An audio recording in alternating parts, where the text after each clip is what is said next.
channel. This week I'm bringing you another Cook with G. But before we get started, please be sure to subscribe to my channel and give this video a thumbs up so that way we can keep on growing. Now today's recipe comes from Salt, Fat, Acid, Heat, written by Samin Nosrat. Now this might sound familiar to you because it was a popular Netflix series a few years ago, which kind of came out of the success of Samin's cookbook. Samin stars in it. It's really great if you're looking for some good food television. And Samin also had a podcast for a brief period of time, which I really liked. Now, if you're looking for a cookbook that teaches you a lot about food, this is also for you because you can see how thick it is. The first half is all about food science and education, and the second half is kind of putting what you learned to the test with recipes and skill practice and all that kind of stuff. So you can literally read this book, but you can also cook it, which is what we're going to do today because we are making Sicilian chicken salad. Let's go.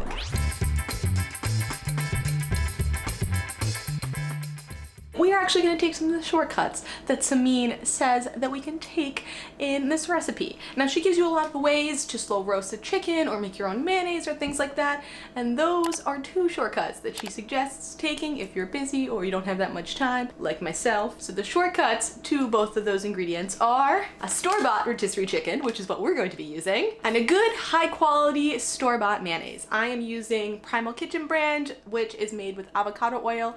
You can use your favorite kind of mayonnaise. I also really like Kewpie mayo. If you've ever had it before, it is delicious. It's made with egg yolks. I'll put a photo here.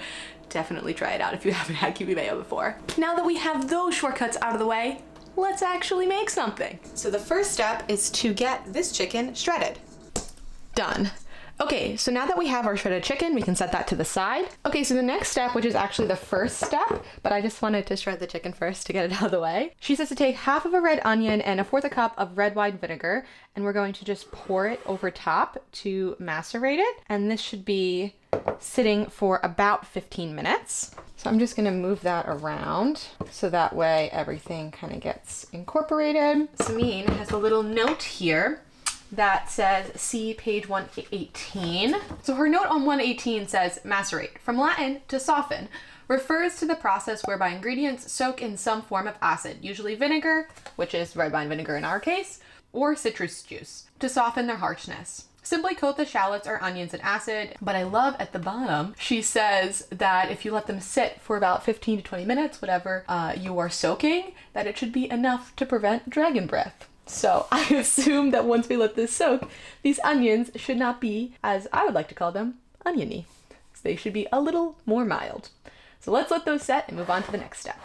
Okay, so the next ingredient we're using are dried currants. But for these dried currants, we actually need to pour some boiling water over them because this is going to help them kind of plump back up, is what she says in the recipe. And we just kind of let these sit about the same time as the onions. And the currants and the onions are really the hardest steps in this recipe, which I was pretty excited about when I was reading it through because it makes it very approachable if you're busy. So now we can kind of start assembling everything while those two items off to the side. So we've got our chicken, and now it says to add the mayo, the lemon zest, lemon juice, parsley, all the goodies. So let's do that. Samin has a recipe for an aioli in here, and I just followed that, but I used my own mayo, which is kind of what her instructions say. And so I added some lemon juice and some garlic, and I mixed it all up. I can add some parsley, 2 stalks of celery,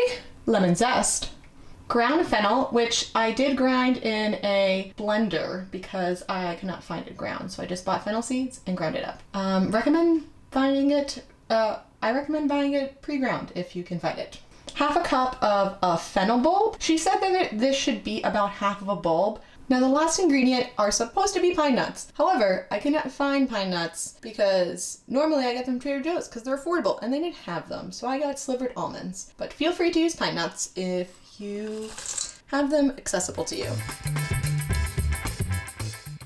Okay, here are our drained onions and currants, and we're gonna just add those in. Okay, the last step is to add 2 pinches of salt. Mix it again, and then we will taste together. Okay, so I have the final product.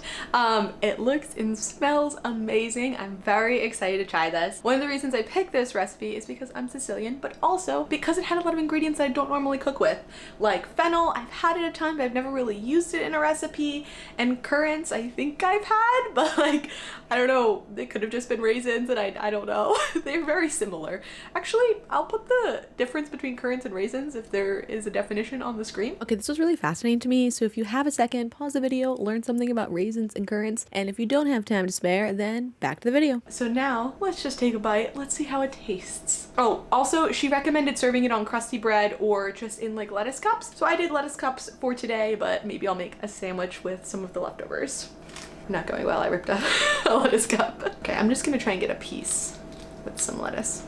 I cannot believe how good that is. There is so much texture and so much flavor. The garlic aioli really comes through, or I guess she just said aioli, but she used garlic in it, so my brain said garlic aioli. It's her version of an aioli. But you get, you know, a crunch from the almonds, or if you happen to use pine nuts, the pine nuts, which I did want to say, I don't think that using almonds is a bad substitute, especially if you're on a budget, but I went to Trader Joe's looking for pine nuts and they did not have them on that day because Trader Joe's supposedly has one of the best deals on kind of nuts in general. So if you're looking for cheaper pine nuts, then I would check Trader Joe's out because normally pine nuts can be like $20 and that's a lot for just one ingredient in a recipe. However, they are delicious. I just feel like the texture, the flavor, everything, it's really fresh.